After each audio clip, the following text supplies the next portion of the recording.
Buenas tardes a todos, muchísimas gracias por estar aquí, por acompañarnos en esta celebración.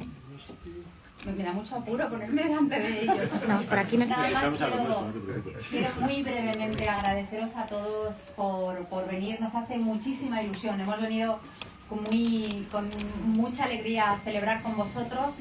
Nos hace además mucha ilusión celebrar a la vez que la librería Alberti celebra su 50 aniversario en este pistoletazo de salida que es el que va a ser de un año formidable y en el que estoy segura de que nos vamos a encontrar muchas veces a lo largo del año aquí. No me quiero extender porque tenemos hoy un plantel verdaderamente impresionante y hay que dejar espacio para que hablen ellos. Felicidades, Lola, muchísimas gracias por darnos la bienvenida, gracias en nombre de Seix Barral.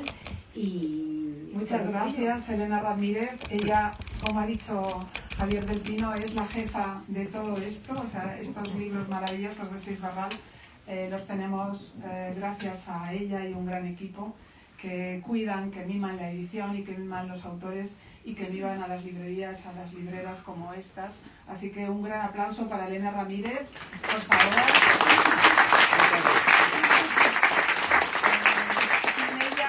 No podríamos haber hecho esto, ¿no?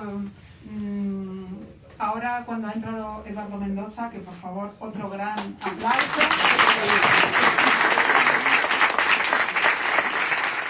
Y para nuestro querido también, Javier del Pino, por favor. Ya le he advertido a Eduardo que cuando ha entrado y ha visto tantísima gente en la librería, digo, no es lo normal. O sea, esto no es lo normal. El otro día alguien, hablando del aniversario de la librería Alberti, que como sabéis empezamos a cumplir los 50 años, ¿no? Y con la ligereza que te da, los años que uno cumple, que una cumple, pesan, ¿no? Van pesando. Pero sin embargo, me parece que la librería Alberti cada año está mejor, cada año está más guapa, cada año está más ligera, más joven, sobre todo por los libreros y las libreras que trabajan ahora aquí, con Ana, con Iñaki, con Raquel, con Nacho, con Laura, que es la tercera generación de libreros y libreras y que sin ellos tampoco nada de esto sería posible. Y alguien me preguntaba el otro día respecto al 50 aniversario, momentos inolvidables de la librería, de mi paso por estas baldosas azules y bajo estas palomas azules. Y hoy es un momento inolvidable.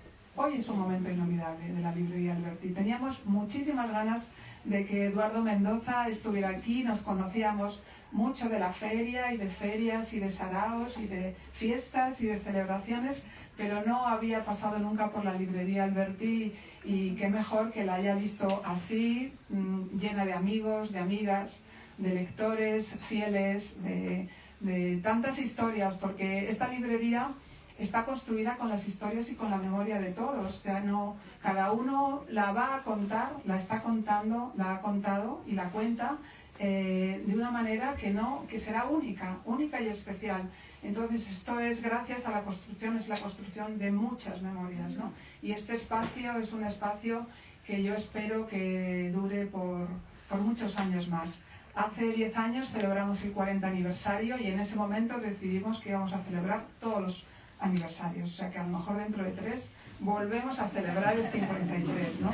En un mundo tan complejo, tan hostil, donde hay tanto ruido fuera, un espacio como el de una librería y en particular como este espacio de la librería Alberti, que es un espacio de conversación, de diálogo, de alegría, de intercambio, a veces también un poco de sufrimiento. Hemos tenido nuestras pequeñas historias en la transición, con los duros momentos de los atentados terroristas a esta librería y otras muchas, pero casi todos son historias felices, ¿no? Entonces esta tarde es una tarde muy muy feliz para mí y para los libreros y las libreras del Alberti, y entiendo que es una felicidad compartida con todos vosotros.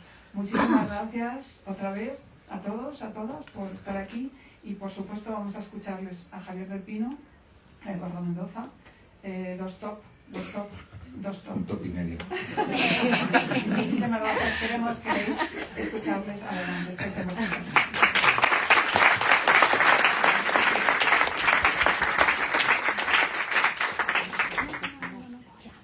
Bueno, gracias a todos por venir. La verdad es que es muy reconfortante ver una librería tan llena de gente y tan llena de vida.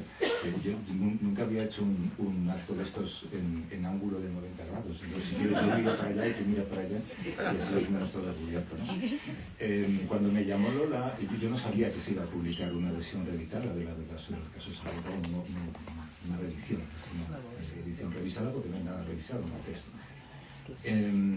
Y lo primero que recordé es que a mí me obligaron a leer este libro en tercero de debut. Si no recuerdo, era tercero de debut. Y me lo obligó a leer mi profesor de literatura, que era un tío con pelo muy largo y con el típico rojillo de cabo franquista, digamos.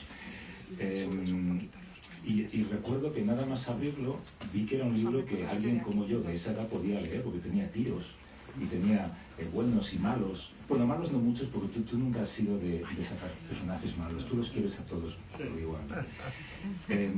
Claro, también es verdad que veníamos de leer, yo creo que el libro que habíamos leído antes era Tiempo de Silencio, que Dios guarde a Luis en su... pero era un tostón para un chico de 15 años. Entonces ahí jugabas a favor. A mí el libro, recuerdo que me encantó, pero me encantó por las razones equivocadas, me encantó por la acción. Y tengo que decir que después me olvidé de ti, que todavía era un poco joven, ¿no? Bastantes años después, yo te diría que 12, 15 años después, yo hice una cosa que tú también habías hecho, y hablaremos de ello, de hecho, lo hemos hablado alguna vez. Yo me fui a vivir fuera de España durante mucho tiempo, y por alguna razón me llevé conmigo, o alguien me dio, uno de tus libros, El misterio de la cripta embrujada. Y a mí me apasionó tu manera de escribir. Yo sentí que tú eras capaz de describir la misma España que yo veía desde fuera. Esto alguna vez lo hemos conversado. Cuando vives en el extranjero, es una especie de meditación nacionalista, ¿no? Es como que te sitúas en un balcón y desde el balcón ves tu país, pero también te ves tú ahí abajo, porque tú formas parte de ese país, ¿no? Pero tienes esa capacidad de salir. Y tú escribes tus libros desde ese balcón, contemplando una España a la que perteneces y a la que describes de manera maravillosa. Hay palabras que de repente te hacen recordar tu niñez, el uso de una palabra o el uso de una expresión, ¿no? Y eso me hizo apasionarme por tu literatura. Yo creo que leí prácticamente toda tu obra en los 15 años siguientes en donde yo estaba fuera de España.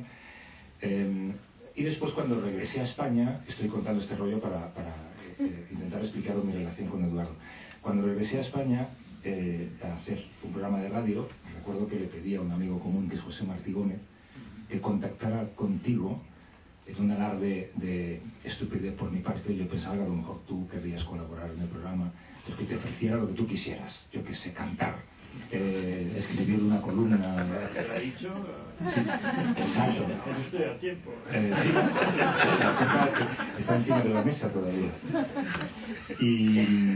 Y entonces recuerdo que al cabo de las semanas José no me decía nada sobre ti y yo le dije, José, ¿te ha dicho algo Eduardo Mendoza sobre si le gustaría hacer algo? Y digo, bueno, le he enviado un correo electrónico. Digo, sí, pero ¿te ha dicho algo? Dice, es que vive en Londres. Como si vivieras en un lugar al que no llegan los correos electrónicos. Y yo luego he descubierto que es una excusa que tú has puesto durante toda tu vida para atrincherarte en los lugares en los que has vivido. Pero bueno, el caso es que luego, antes de conocernos personalmente, tengo que decirte que yo siempre tenía un poco la sensación de que eras un poco un gentleman, a que me ibas a regañar por cómo sujetaba el tenedor, ¿sabes? Y después te conocí y vi que no era verdad. Puedes sujetar el tenedor como quieras. Pero había algo de inglés en tu figura, no lo sé, algo sajón, ¿no? Y creo que tú también lo has jugado muy bien, así que te felicito por ello, me lo has hecho creer. Dicho todo esto, yo quería hablar, bueno, por supuesto hablaremos de esa España, ¿no? De la España que tú has contemplado y que has descrito y que hemos vivido, que hemos entrado, de la que hemos salido. Pero primero me gustaría que me hablaras de la España de la que tú vienes. Porque una cosa que a mí me ha fascinado releyendo la verdad sobre el caso Savolta es pensar en la edad que tú tenías cuando lo escribiste. No cuando lo publicaste, porque lo publicaste un tiempo después de haberlo escrito, pero tú tenías 20 y pico años cuando empezaste a escribirlo, ¿no? Sí. Sí. Bueno, conté se oye, ¿no? Sí. Y, bueno, vamos a obviarlo. Sí, gracias, las gracias, todo esto, porque si no, no saldremos nunca de aquí. Sí, yo acabé el libro, creo que tenía 26 años. 26 años. Anduve luego 2 años paseándolo por las editoriales a ver quién lo quería. Finalmente lo coloqué, tenía 28 y pasaron 2 años más hasta que se publicó. Cuando salió yo tenía 30 años. Alguien decía que para escribir un libro así tenías que tener una memoria juvenil, prodigiosa, o ser Marcel Proust. O ser un insensato, que es lo que me parece que era. A ver, yo no sé, claro, no había pensado que ese libro iba a ser...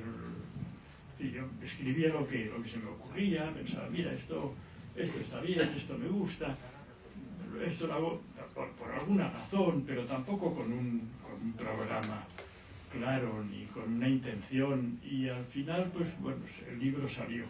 Luego, como el libro tuvo más repercusión seguramente de la que debería haber tenido, porque se juntaron muchas cosas. Este libro salió aproximadamente para el día del libro del año 75. Y en ese momento Franco estaba agonizando, entonces claro, todo lo que pasaba en esos meses era de una importancia extraordinaria. Y cuando el libro empezó el rodaje, pues se murió Franco, con lo cual, claro, este libro forma parte de un momento y ahí pues, se subió a ese carro. Creo que parte de la repercusión que tuvo el libro fue el primer libro de la transición, pues sí, seguramente, porque era el primer libro que se publicó después de la muerte de Franco, aproximadamente en esas fechas, ¿no? Se debieron publicar, entonces se publicaban pocos, uno de ellos era este. Y luego ya todo lo demás lo he ido pensando a posteriori, o sea, todas las razones, todo lo que puedo decir sobre este libro es mentira, lo he pensado después. Que cuando lo escribí no sé muy bien lo que estaba haciendo. Sé muy bien el origen de por qué escribí este libro. No es el primer libro que escribí, por supuesto. Escribí muchas cosas antes, muchas de siempre, desde pequeño. Y antes de acabar de escribir este libro, había escrito una novelita corta de humor, más o menos un poco como las que escribí después, que quise publicar y también me la rechazaron afortunadamente, porque ahora seguramente no me haría ninguna gracia tenerla publicada, debía ser bastante torpe.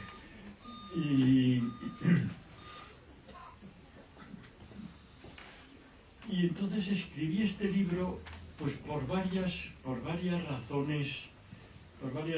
Una primera, me interesaba mucho, siempre me ha interesado mucho la historia. La historia en general y la historia inmediata, la historia de España, la historia de Cataluña, la historia de Barcelona, particularmente.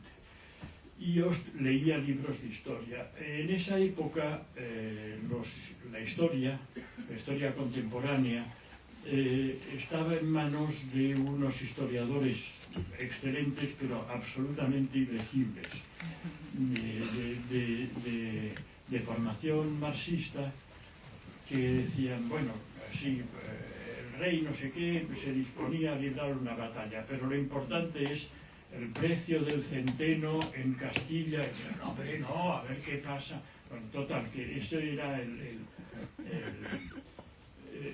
y las fluctuaciones de no sé qué, cuánto cobraba un campesino, cosas que tenían un gran interés, pero eran muy poco. Y yo decía, bueno, pero la historia, ¿dónde está? La historia, ¿dónde está? Eso por un lado. Por otro lado, me gustaban unas novelas que tampoco coincidían con las novelas que entonces se estaban escribiendo, que eran las novelas experimentales, sin argumentos, sin puntos ni comas, que también eran muy buenas y que estaban muy bien y que hicieron un gran bien a la narrativa, porque la destruyeron para poder construir otra nueva, ¿no? Pero tampoco me gustaba nada. A mí lo que me gusta son las novelas de tiros, las novelas policíacas, las novelas en general, las novelas del siglo XIX, la gran novela, el folletín, todo eso. Total, que al final pensé, bueno, voy a juntarlo todo, la historia. Y luego pensé, y yo creo que este es el único acierto que tuve en ese momento, pensé que el lector no necesitaba unas convenciones como las que hasta ese momento se mantenían. Quiero decir, una novela histórica,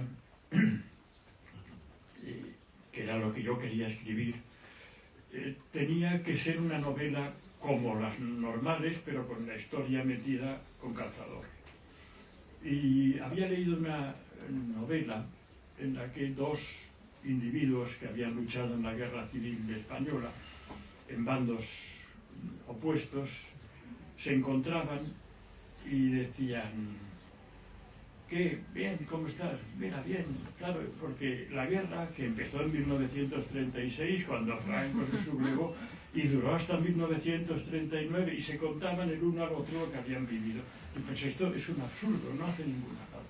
Yo creo que el lector está dispuesto a que le digan, bueno, ahora viene el trozo de historia, ahora un diálogo, ahora los personajes hacen esto, pero ahora hay un recorte de periódico que sitúa, y eso pensé, a lo mejor funciona. Y si no funciona, mala suerte, ya probaré con la siguiente novela otros. Y así la escribí, Hay múltiples elementos en la novela, como tú dices, hay una especie de collage que sorprendentemente funciona, pero hay una cosa que a mí, y supongo que esto es también por de formación periodística, me sorprende mucho, y es como tú eres capaz de intercalar la historia, la realidad de ese momento en el que se vive la novela, en una trama que a veces es completamente descabalada y enloquecida, sin que esa narración pierda el interés ni pierda el ritmo. Es un poco lo que hiciste en Sin Noticias de Burke. Tú estabas describiendo la Barcelona Olímpica, pero como un telón de fondo, y sin embargo nos lo estabas metiendo con cucharilla, lo que estaba pasando en esa Barcelona, ¿no? Y aquí pasa lo mismo, estás hablando de anarquismo, de pistolerismo, y sin embargo estamos preocupados por otras cosas, pero estamos aprendiendo, ¿no? Sí, bueno, sí, porque era todo lo que me interesaba, y pensé, lo voy a meter todo. Y tenía la preocupación, claro, si todo lo que sé, y todo lo que he leído, y todo lo que quiero contar, lo meto en un libro, ya que ¿qué más me quedará por escribir? Y pensé, bueno, no lo sé, pero de momento no voy a ser tacaño, yo aquí lo meto todo. Pero espera, tú habías estudiado Derecho, creo. Sí. ¿Trabajabas para un bufet o alguna firma? No, trabajé para un bufet, pero y eso es importante, después de acabar la carrera, como no quería trabajar, punto, pero Eso que te sigue pasando, ¿no? Sí, por eso me dedico a escribir. No quería trabajar como abogado, porque no me gustaba mucho la carrera, el ejercicio del derecho, me parecía interesante, pero no me veía yo defendiendo pleitos y mucho menos contratos, estas cosas.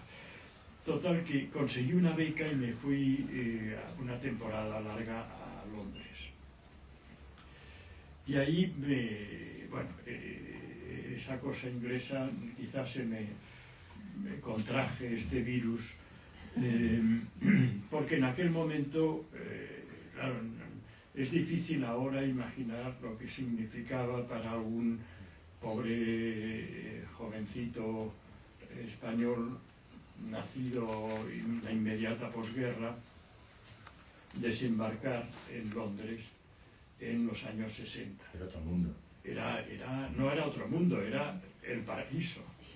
Era haberse muerto y haber descubierto que te has ido al cielo, pero un cielo de verdad, no un cielo con santos, no, al contrario, un cielo con pecadores, con Rolling Stone, y no solo eso, y el cine, las películas raras y todo, el movimiento que había entonces. Yo conseguí una beca para estudiar en la London School of Economics. No saqué ningún provecho de estos estudios.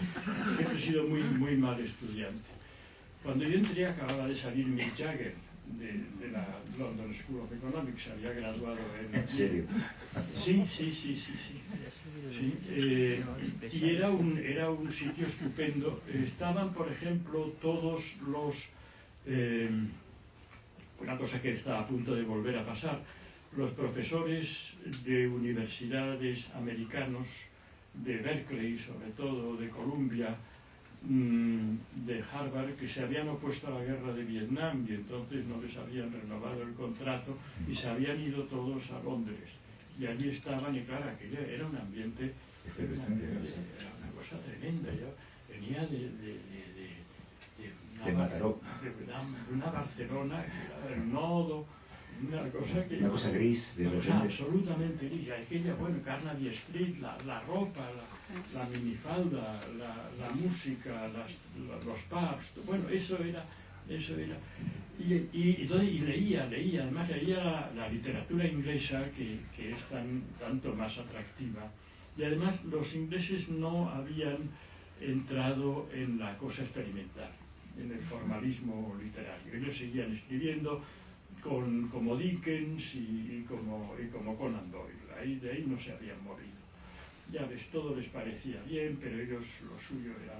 Y eso, bueno, total, que de todo eso y de la mucha historia que leí entonces en aquellas bibliotecas universitarias fantásticas en Londres, volví con la cabeza y pensé, bueno, aquí todo esto hay que contar, todo esto lo tengo que meter en una novela. No solamente había estado viviendo y volvía a una Barcelona muy gris, sino una Barcelona idealizada por un régimen que en ese momento estaba convirtiendo a toda España en una especie de cuento infantil. Era el mejor país del mundo y todo era encantador. El catalán era muy trabajador y muy serio y muy ahorrativo. El vasco era bruto pero noble. El andaluz era muy gracioso. El aragonés era tozudo pero no estaba zurra. No sigo. Y claro, era un país perfectamente asqueroso. Y entonces, claro, yo sabía porque me había enterado de que Barcelona era un polvorín, había sido hasta hacía poco una ciudad tremenda de anarquistas, de conspiraciones. Y pensaba, por todo esto hay que hacer algo, no se puede quedar ahí. Sí, pero hablas de esto como si te hubiera gustado vivir en aquella época. De tiros, de muertos, de piquetes, de asesinatos. No creo, bueno, a los 25 años, sí, cuando yo lo escribía, ya me parecía bien. Sí.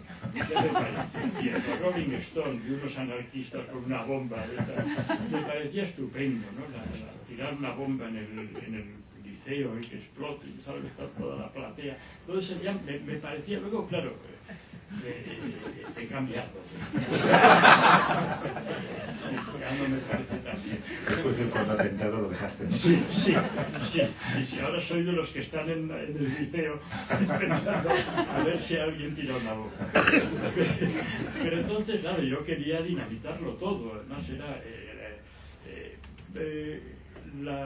estábamos todos en la cosa antifranquista, pero la cosa antifranquista estaba encuadrada, lógicamente, en la cosa comunista. Y yo pensaba, no, a mí lo que me gustan son los anarquistas, ¿no? Los ácratas. Y luego eso, pues en la transición floreció el movimiento anarquista, ácrata y tal, que duró duró muy poco porque no tenía ningún sentido. Que como un movimiento acrata no había ni un líder. Claro, no, ni un objetivo, ni nada. Ácratas. Eran ácratas. Pero bueno, todo eso a mí me parecía fascinante. Yo viviría sumergido un poco en este mundo y lo pasé muy bien, porque claro, consultaba prensa, periódicos y sobre todo revistas. Para entender la Barcelona de esa época. Claro, iba a la hemeroteca, la Barcelona y el mundo en general. Claro, no es lo mismo leer un libro de historia que te cuenta, por ejemplo, todo transcurre esta novela pues, durante la Primera Guerra Mundial y la etapa posterior, la crisis que se produce en España después de la guerra, de la Primera Guerra Mundial. Y una cosa es leer la historia y otra cosa es leer en el periódico día a día lo que está pasando. ¿No? El periodista solo sabe lo que está viendo ese día, no sabe lo que va a pasar, no sabe si van a ganar los unos o los otros, no sabe cómo va. Y eso es muy fascinante, muy fascinante. Bueno, esto que cuentas explica muy bien partes de la novela, yo creo, y al mismo tiempo saber que tú procedes de una formación en Derecho. No sé si alguna vez ejerciste como abogado, pero sí como asistente, sí. Explica también la pomposidad con la que hablan algunos de tus personajes, a veces una pomposidad ridícula, ¿no? Y se ve que ese lenguaje te gusta mucho. Pero tú tienes la novela, digamos, hilvanada en Londres y regresas a España. No tengo la novela, no tengo nada todavía en Londres. Voy escribiendo cosas, pero además recibo demasiada información. ¿Qué estás bebido? Vamos, que has bebido mucho en esa época. Sí, total, que ya de vuelta en Barcelona y metido en un trabajo, en una empresa para ganarme la vida, claro, de 8 a 3 y por las tardes, tranquilamente, voy empezando. Primero porque tengo ganas de escribir, porque tengo todas estas cosas y luego porque eso me permite soportar las horas tediosas del trabajo de oficina, que bueno, que hay de todo, porque siempre, en fin, lees el periódico, hablas con los compañeros, hacíamos quinielas, todo lo que se hacía en las oficinas normalmente. Pero bueno, son muchas horas todos los días, incluido el sábado. Y... ¿Se te ha quedado clavado de sábado? Sí, bueno, el fin de semana empezaba el sábado por la tarde y el domingo por la noche ya había que irse corriendo a dormir porque tenía que madrugar. Total, que era una vida bastante pesada, ¿no? Monótona. Y entonces, pues claro, yo por las tardes tenía mis anarquistas que me estaban esperando en casa. Jugabas con tus personajes. Claro. Entonces acabas el manuscrito y hay que enviarlo a censura para ver si se edita o no, y tengo que leer lo que dijo la censura. Sí. Está en el libro. Dice: novelón estúpido y confuso, escrito sin pies ni cabeza.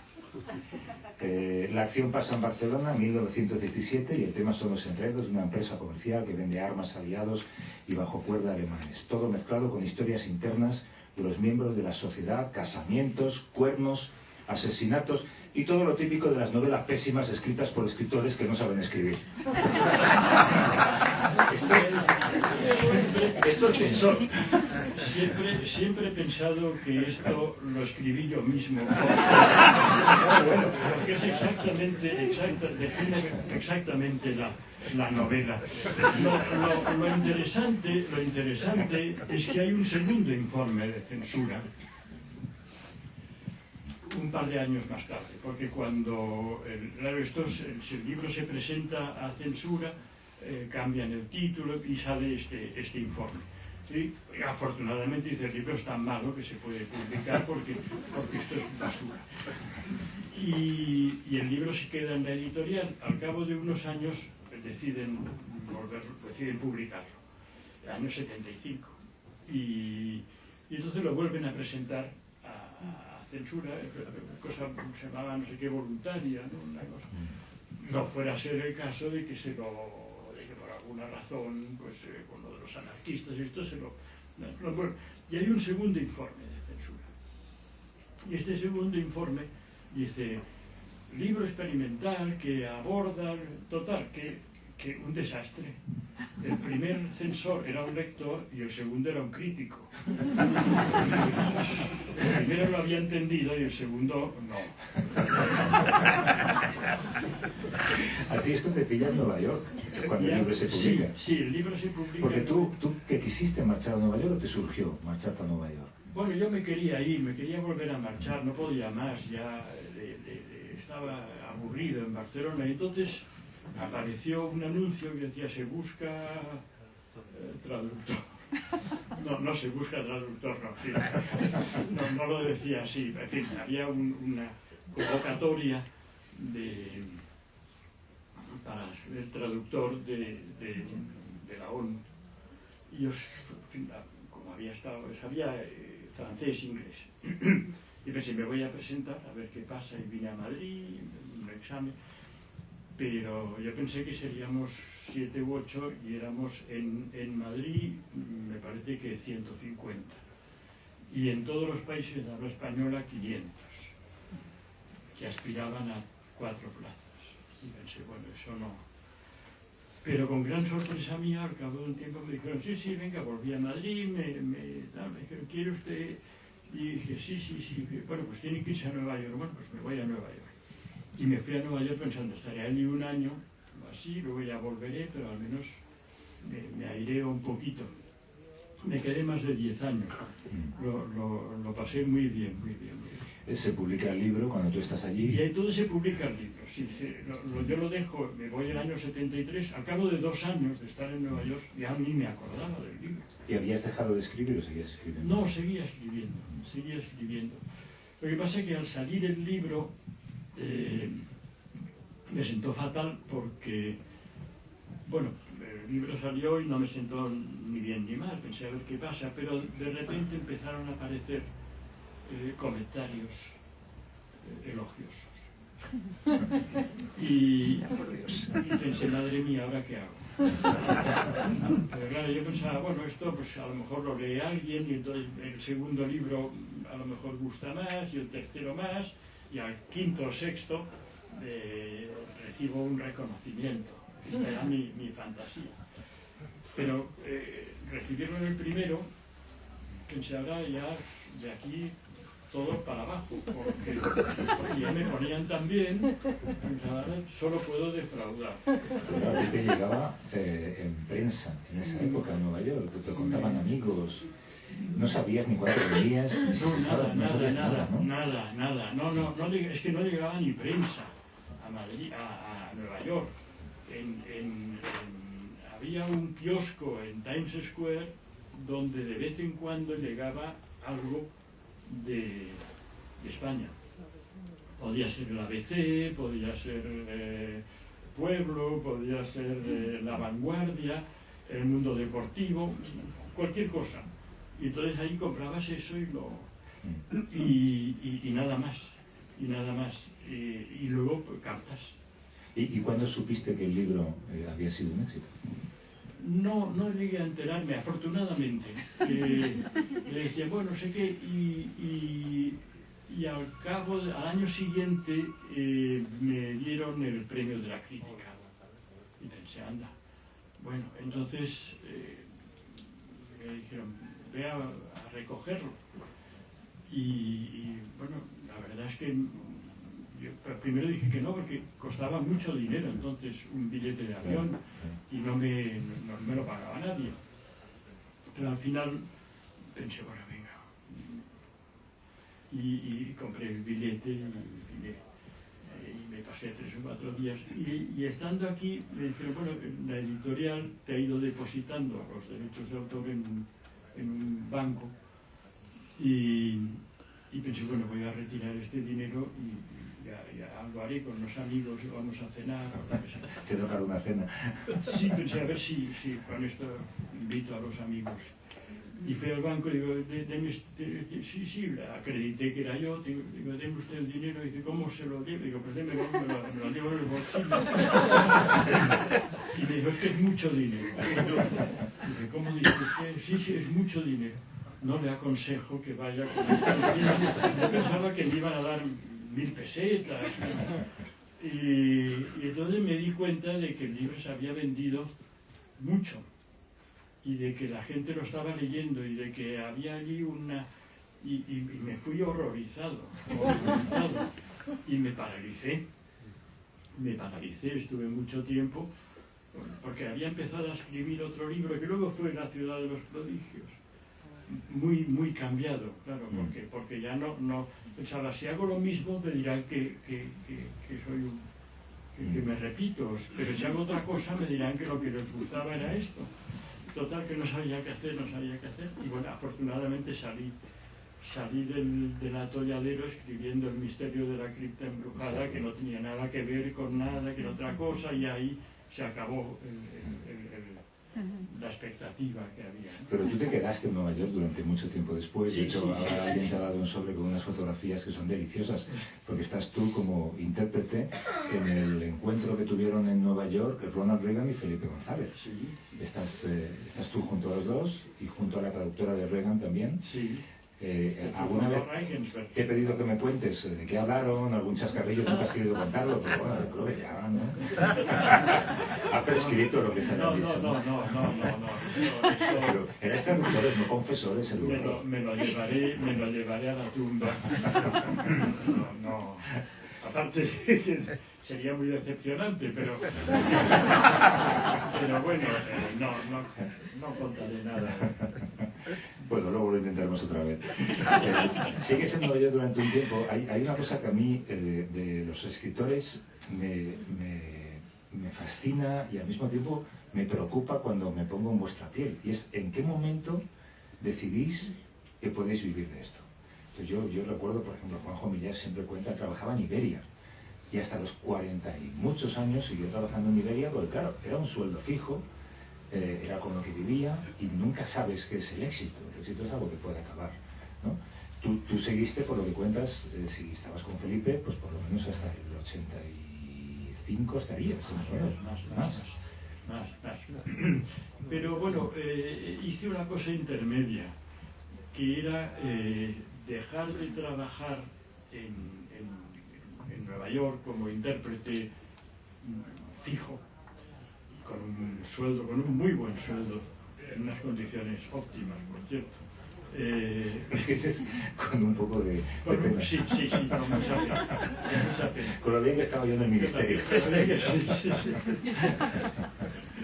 Recuerdo que Juan García Hortelano decía, claro, los que trabajamos ahí de funcionarios, yo estoy ahí en el ministerio y luego por la tarde voy a casa a escribir, y mientras escribo pienso, qué bien estoy en el ministerio. No, porque ahí ya sabes lo que tienes que hacer, te escaqueas, en cambio con lo otro. Pues, y entonces, bueno, me volví a España, pero seguí trabajando en conferencias para organismos internacionales que tienen una plantilla de... Yo era intérprete, ya no era traductor, era intérprete. Tienen una plantilla, pero cuando hay una conferencia o lo que sea, pues entonces contratan a generalmente, como yo, intérpretes fugitivos, y entonces pues de ahí me ganaba. Hasta que llegó un momento que ya pensé, bueno, hay que dar este paso. Es un paso muy difícil, muy difícil. Acabas de citar a Juanjo Millás y recuerdo que yo lo había hecho y él un día me dijo, oye, yo estoy pensando en dar este paso. ¿Ah, sí? Sí, pero claro, tengo mi sueldo de Iberia. ¿Y qué le dijiste? Pues mira, una cosa, luego lo he llevado sobre la conciencia, por suerte le ha ido muy bien y nunca me ha dicho nada, pero Pero yo le dije, sí, anímate, que no verás que bien. Menos porque no está en la indigencia. Sí. Luego pensé, ¿qué has dicho, no? Fíjate, pobre, a lo mejor... Pero no, lo hizo y le fue bien y yo creo que hizo muy bien en hacer eso, porque eso es distinto. Cuando empiezas cuando ya en el DNI pone profesión, escritor, y Hacienda te considera, entonces es un cambio que viene bien. Pero luego hay muchos tipos de escritores. Tú eres un tipo muy particular. Hay escritores de libro cada 2 años, obligatorio. Hay escritor de cuando llegue la inspiración, si te lo puedes permitir. Yo recuerdo que una vez me dijiste, no sé si todavía aplicas ese método de trabajo, pero ¿cómo fue? Me dijiste algo así como, no, si escribir un libro es fácil, escribes un folio al día y al cabo de 1 año tienes un libro. Sí, bueno, un poquito es eso, ¿no? 365 páginas. Fíjate. Es un verdadero tocho. Sí, no tiene más secreto que lo difícil es que salga bien. Realmente, además. No solo que salga bien, sino que salga bien quiere decir que a la gente le guste. Una cosa es que salga bien y otra cosa es que a la gente le guste. A veces sale mal y a la gente le gusta. Bueno, pero en fin, este es otro tema. Sí, claro, piensa, bueno, ¿y si se me acaba la inspiración? De vuelta al libro, tú decías al principio que crees que funcionó por múltiples razones. Seguramente era el libro perfecto para el momento perfecto. Pero claro, en esa época yo creo que había más pasión por el ensayo, que te daba cierta sensatez. La ficción te exigía mucha imaginación y tú de repente no solamente irrumpiste con un derroche de ficción, sino también con un mundo enloquecido, ¿no? No sé si fue a propósito, si tú alguna vez pensaste, esto no lo está haciendo nadie, lo voy a hacer yo. Bueno, la verdad es que se estaba haciendo ya. Quizá yo lo hice de una manera más completa, voluminosa, pero ya había... Por ejemplo, Vázquez Montalbán ya estaba publicando las novelas policíacas, no la novela policíaca de kiosco, sino novela policíaca con intención, con un cierto esmero literario, etc.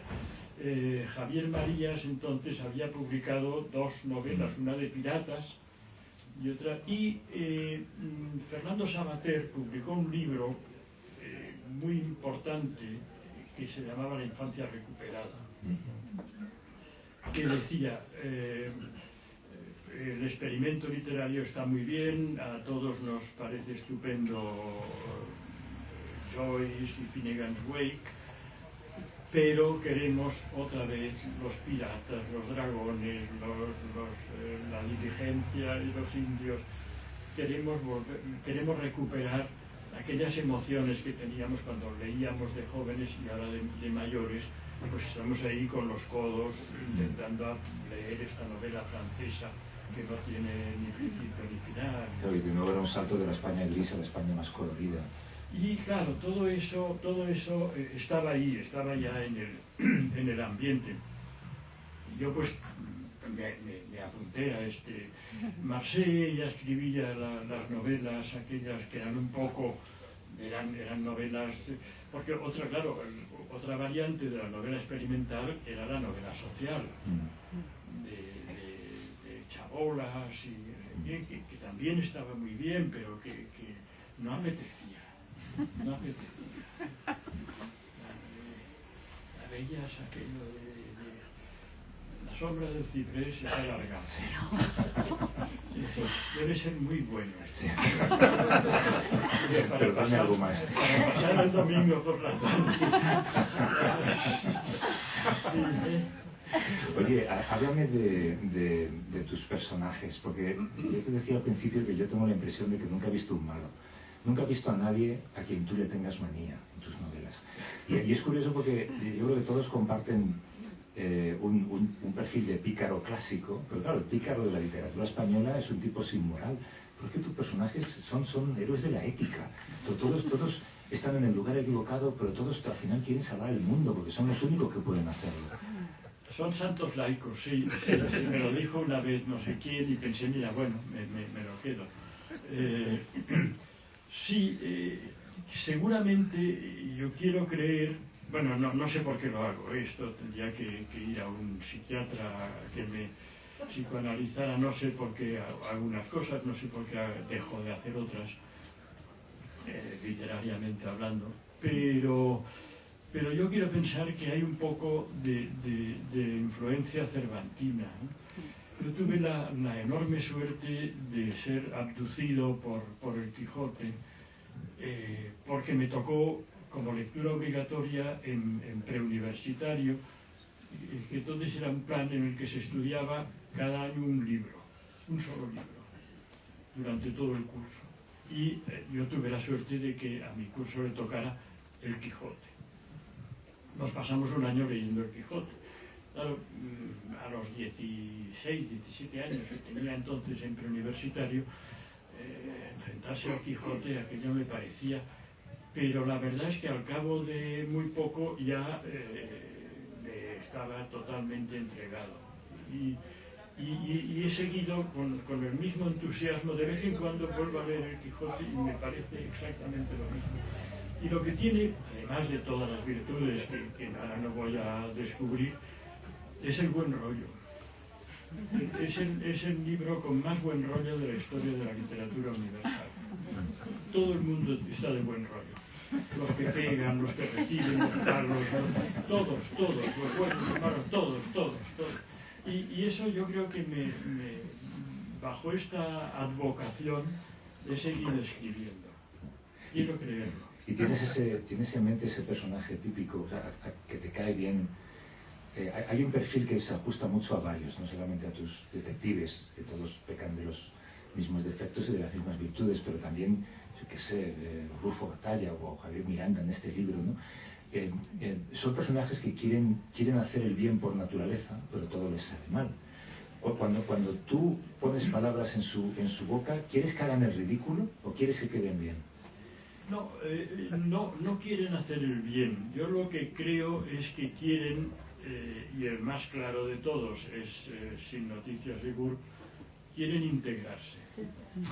Quieren pasar inadvertidos en una sociedad en la que están fuera de lugar. Y entonces se esfuerzan por imitar el lenguaje y la conducta que creen que será aceptada. Estándar, ¿no? Sí, incluso óptima. Porque son muy bien educados y claro, no hay peor método que este. Pero todos y es muy difícil que un extraterrestre pase por catalán. Sí, pero bueno, yo creo que lo acaba consiguiendo. Es una novela de integración, sobre cómo alguien que viene del espacio extraterrestre y aterriza en Barcelona, que es lo mismo que ser, o sea,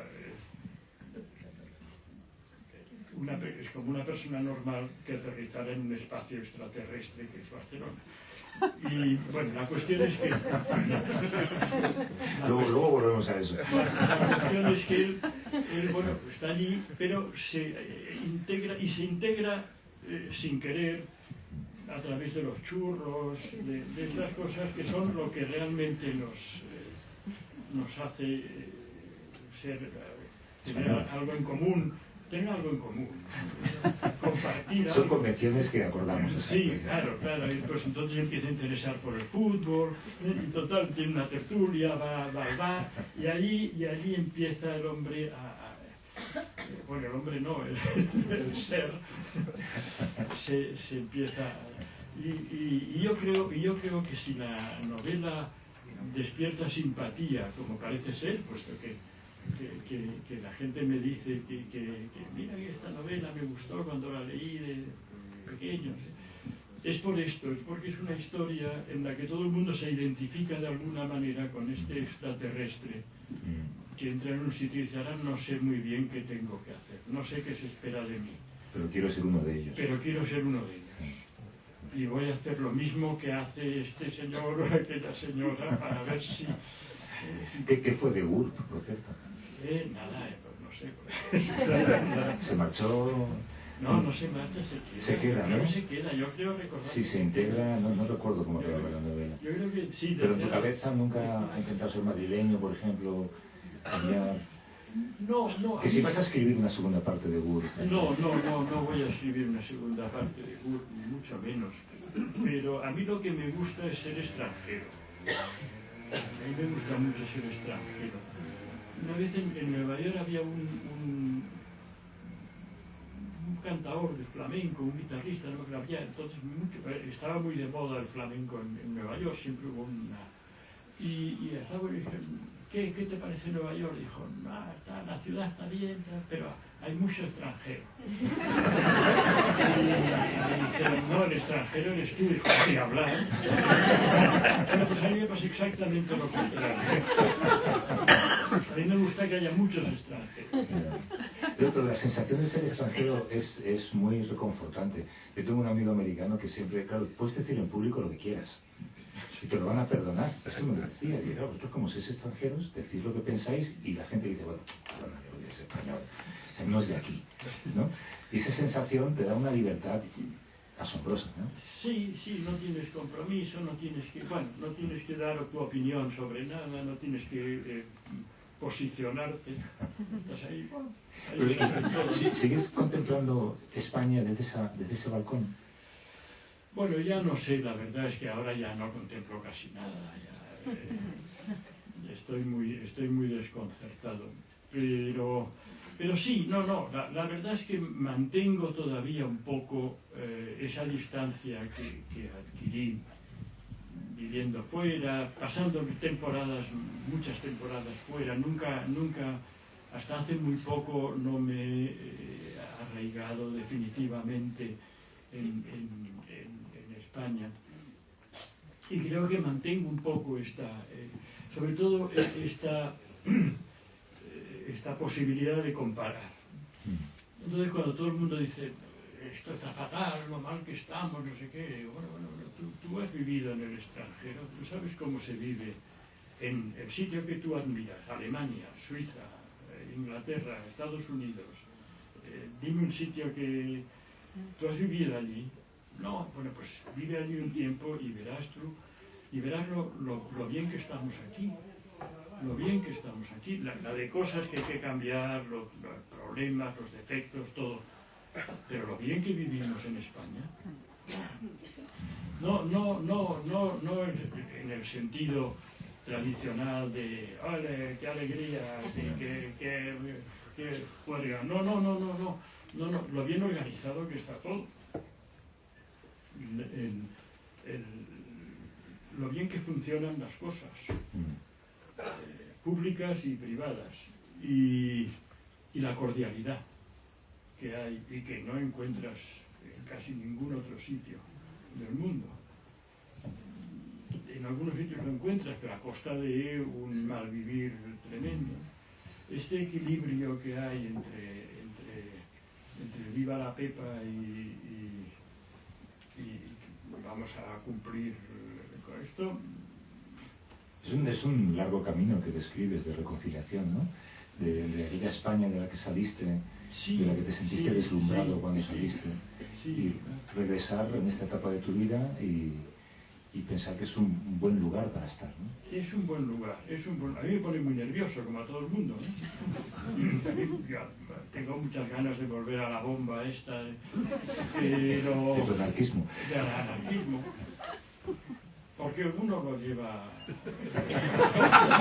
Anarquista, muy anarquista. Sí,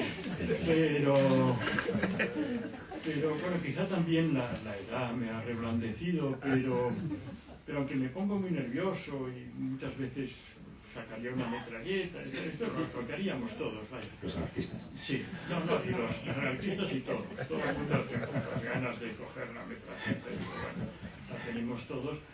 pero bueno, luego me siento a reflexionar y no sé qué, y pienso, mira, pues no habría que cambiar esto por otra cosa. Pero cuando en un día normal, cuando tú, yo qué sé, pues lees las noticias o escuchas o cuentas y tal, lo digo porque tú tienes una personalidad muy particular. ¿Tú piensas que todo el mundo está loco y tú eres el único cuerdo? Porque tú estás loco y los demás son los cuerdos. No, la verdad es que no hago estos juicios de valor, yo pienso que, bueno, que yo estoy bastante centrado. Y que los demás, pues también, que la gente hace cosas muy raras, muy raras, ¿no? Yo no lo entiendo, pero bueno. Pero bueno, que está bien. Hay una tendencia a la queja continua, estas miserias, que es si nos pudiéramos limpiar un poquito las envidias, la queja, la crítica, ¿qué más te da? Viviríamos mucho mejor. Pero ¿tú no recomendarías ahora a un chico de Valladolid, como el protagonista de La verdad sobre el caso Savolta, ir a Barcelona a buscar un mundo más abierto, o a uno de Barcelona intentar ir a Hollywood, como pasa en el libro? Bueno, a ver, al de Valladolid no, porque Valladolid está estupendo ahora. ¿Estás a favor de ahora con España, tú? Sí, no, de verdad, me van a dar una medalla. Pero son la verdad es que son ciudades, ahora ya no creo que merezca la pena irse de Valladolid a Barcelona. Lo que sí creo es que merece la pena irse de cualquier parte, sí. Y cambiar, y estar fuera de casa. Y verte desde fuera, ¿no? Y verte desde fuera, y pasar tiempo fuera, y aprender cómo es otra ciudad, otro lugar, otras costumbres. Y eso, estar solo, todo eso yo creo que de Valladolid, de Barcelona, de Madrid, de donde sea, o de Hollywood, hay que hacerlo. Sí, enriquece mucho. ¿Y de verdad que no has vuelto a leer el libro a los 50 años? No he vuelto a leer ningún libro de los que yo he escrito. Alguna vez lo he intentado y se me ha caído de las manos. Porque, bueno, sí, pero no porque me parezca mal ni bien. A veces leo fragmentos, por ejemplo, cuando hacen una traducción, el traductor me consulta, entonces pues, leo ese fragmento. A veces pienso qué mal y a veces pienso qué bien está, ahora sería incapaz de volver a hacer una cosa así, según me pidan. Pero lo que no puedo es sentarme y leer el libro, porque sé muy bien lo que pasa. No me acuerdo, si me preguntas del argumento, muy bien no lo sé. ¿Quién mata a quién y por qué? ¿Quién se casa con quién? Está muy bien el libro, léelo. Me he olvidado. Me lo han dicho. No, me he olvidado. Pero en cambio podría recordar casi cada frase. No lo que pasa, pero las frases sí. Porque lo que me gusta es trabajar la frase, ¿no? La frase. Esto es una cualidad que tiene tu literatura, Eduardo, y te tengo que elogiar por ello. Y es que las frases son redondas. Hay frases en donde se ve que hay mucho trabajo de picar piedra para que todo encaje. Es verdad que trabajo mucho, o sea, me gusta, yo creo que no soy un gran escritor, pero sí soy un buen artesano, porque no dejo una frase hasta que no me parece que está bien pulida. Hay también un tipo de lenguaje que usas mucho en tus novelas y tiene que ver con estas frases que las que hablamos. Es un lenguaje que yo me pregunto, ¿por dónde te entra? Por los poros. O sea, tú te mueves en polígonos por las tardes o vas a tascas, no lo sé. Es un lenguaje muy acuñado que no se corresponde con el círculo de amigos culturales en el que tú te mueves. ¿Qué sabes? No, tengo una cualidad que tiene que tener el que escribe ficción, que es oído. Tengo buen oído.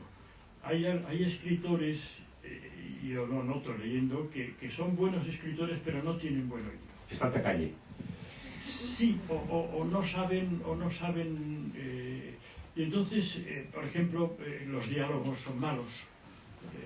El libro es bueno, pero los diálogos dejan mucho que desear, no parece que estás oyendo lo que están diciendo, lo estás leyendo y bueno, porque no tienen oído. Yo creo que tengo oído.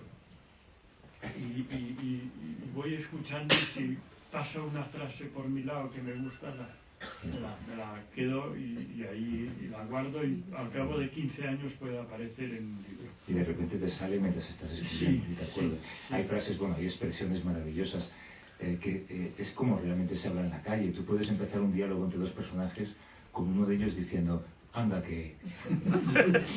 Son dos palabras estúpidas, pero que juntas en español significan mucho, y son muchas las conversaciones que arrancan así, ¿no? Sí, claro, no, pues todo esto, yo soy muy consciente de las expresiones, de cómo nos comunicamos, todo eso.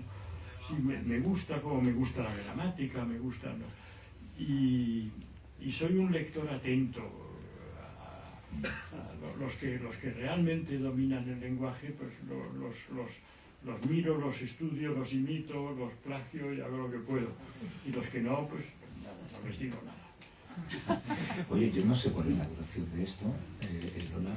No sé si lo normal es que haya preguntas de la gente. Es que mucha gente, yo creo que casi sería mejor, como todo el mundo querrá que se lo firme el libro, ¿no? ¿Ah, sí? Eduardo, ¿quieres o no?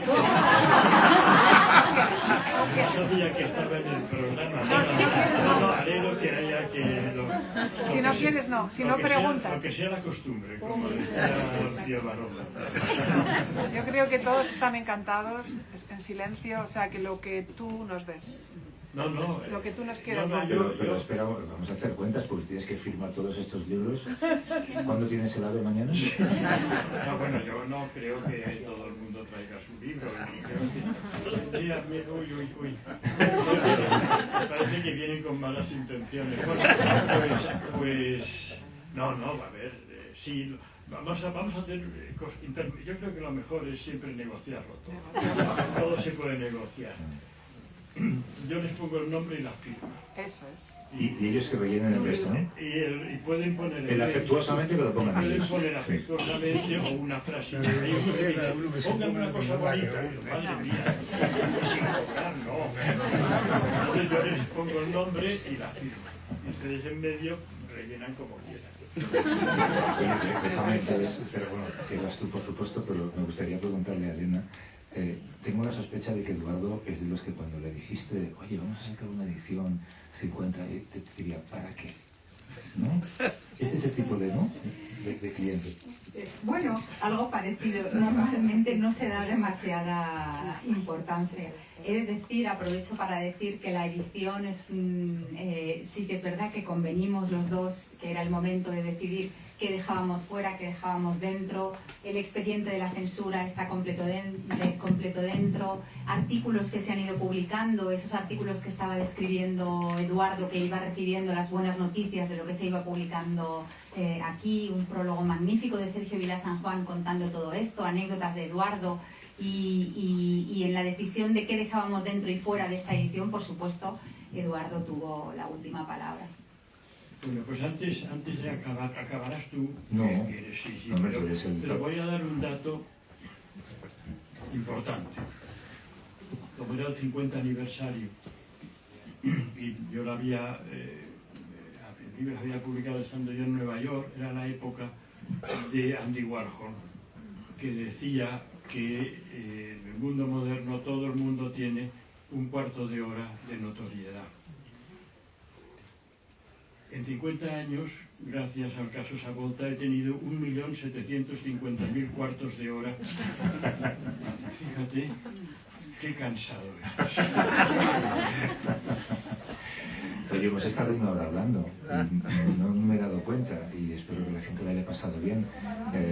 Yo recomiendo el libro afectuosamente, por supuesto, porque Eduardo es una persona encantadora, pero sobre todo literariamente. Es una auténtica maravilla ver cómo esculpe cada frase y ver cómo al final todo encaja como un puzzle. Es como que tiras las piezas al aire y al final todas caen. Y eso nos pasa con toda tu literatura. Y te tengo que agradecer tantos buenos ratos. A mí me ha llegado a pasar con tus novelas más divertidas de frenar para que no se me acaben, de guardármelas para el verano, para disfrutarlas mejor. Así que te agradezco ese folio diario que sigues escribiendo y ojalá sigas durante mucho tiempo. Muchísimas gracias. Y muchas gracias.